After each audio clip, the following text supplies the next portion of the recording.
Ruby Soho makes her AEW Dynamite in-ring debut. Daniel Bryan and Kenny Omega is teased.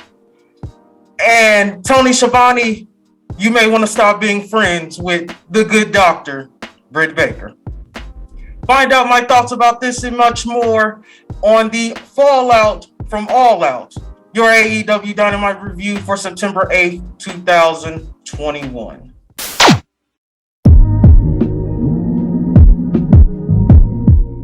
What's going on, everyone? I go by the name of KBTHEMARK, co-host of the DMV podcast, and this is your AEW Dynamite review for September 8th, 2021. Please don't forget to like, comment, subscribe. Really help the channel grow. Hit that bell for post notifications. It's the fallout from All Out. Man, 2 hours just flew by. It felt like this was a new AEW. Some of it was good, some of it was bad. But let's jump right into it. First up, we have the first match on the night. Dustin Rhodes versus Malachi Black. And this was good. It did exactly what it needed to do. I think it could have went maybe 2 to 3 minutes shorter. It felt like the chemistry wasn't there, but the story was. And Malachi Black, when he hit the black mass, it kind of hit Dustin on the shoulder. But one thing that I took away from this match was that Dustin Rhodes at 50, I think he's 51, at 51 still looks phenomenal. Next up, we have CM Punk segment next, and this was good. CM Punk just pretty much hyping up the Cincinnati crowd, asking them who do they want him to go against. Fantastic. He pointed out Brian Pillman Jr.'s aunt. But the star of this segment is Taz. Taz, who was on commentary because the great Excalibur is getting married. Congratulations to Excalibur. CM Punk gets interrupted by Taz. CM Punk pretty much tells Taz, don't interrupt me again. Then Taz telling CM Punk, don't mention anybody in Team Taz. CM Punk being quick-witted is, I didn't even mention Team Taz. Taz, of course, astute in the game, said you've been calling out Team Taz in interviews. CM Punk says, bring me Hobbs, bring me Hook, and bring me Ricky Starks. Next up, we have Dante Martin versus Powerhouse Hobbs. And this was good.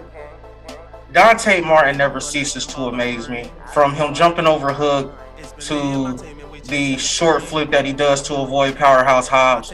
I do feel like maybe something went wrong and maybe Powerhouse Hobbs was maybe like concussed or something went wrong because it looked like they went to the finish relatively quick. But for what I got, I was genuinely impressed. I know how great Dante Martin is, and I can't wait for his brother to come back so we can get Top Flight back in full power so we can add them to an already stacked and amazing AEW tag team. And Powerhouse Hobbs versus CM Punk. Again, Tony Khan, take my money. Just take my money. Next up, we have an MJF segment. And this was 2 thumbs up good. And if I had more than 2 thumbs, I would give it as many thumbs as I had. MJF in this promo was absolutely fantastic. From him ragging on Cincinnati, saying everything in Cincinnati is mid. Skyline Chili, mid. The Reds, mid. I'm glad he didn't talk about the Bengals because we all know what the Bengals are like. Then he turns his attention to the Pillman family. And he goes in on Aunt Linda. And he goes in on the entire family, which leads to Brian Pillman Jr. coming out. Next up, we have Jamie Hayter versus Ruby Soho. The in-ring debut of Ruby Soho on AEW Dynamite. And this was bad.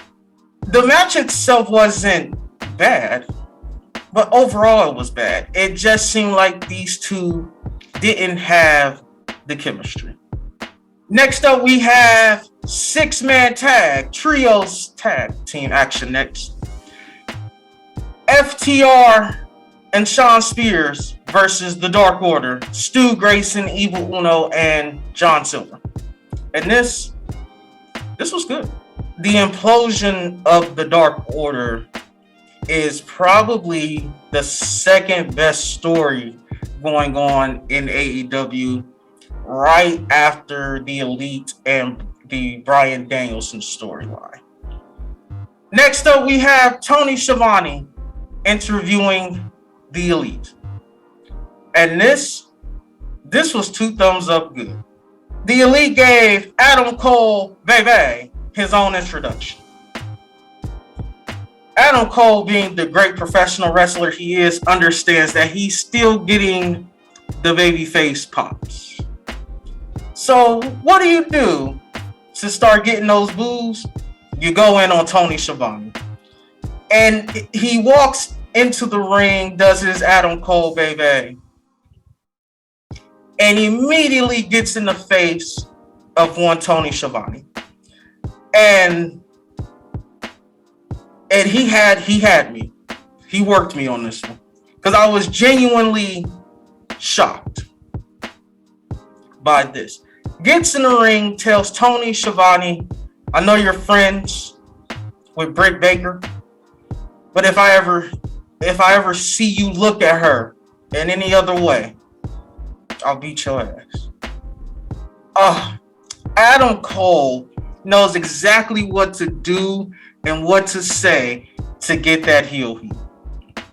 Main event, Minoru Suzuki versus Cincinnati's own Jon Moxley. And this was good. Did exactly what it needed to. Let's Jon Moxley get that hometown pop. Him and Minoru Suzuki actually had a fantastic back and forth match. A lot of hard hitting, which is exactly what you would expect from anybody coming over through the Forbidden Door from New Japan. I think that Jon Moxley is loving his role as the guardian of the Forbidden Door on the New Japan side. To me, it is fantastic, and this match did everything that it needed to, and it was just a good thing to see Jon Moxley celebrating with his hometown fans, the Cincinnati fans. Well, that is it, you guys. That is it for the review. If I had to give Dynamite a grade out of 10, I'm going to give it a 7. This was an easy 2-hour watch. Could have been better. Some of the in-ring work could have been better, but coming off of All Out, I can understand why the in-ring action might not have been the best. I mean, they just gave us a historically great pay-per-view. So sometimes as fans, I think we can be spoiled sometimes.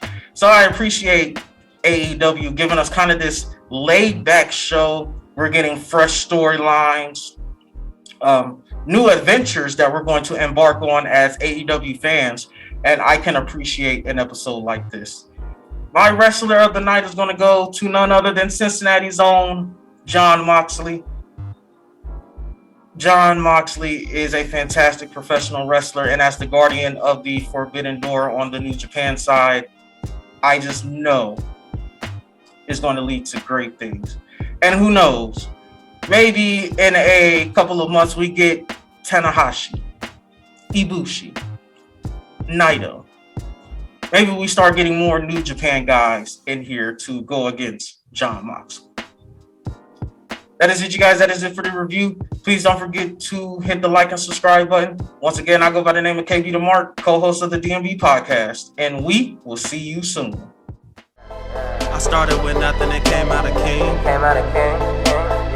I've been the one that's been ballin' for rings.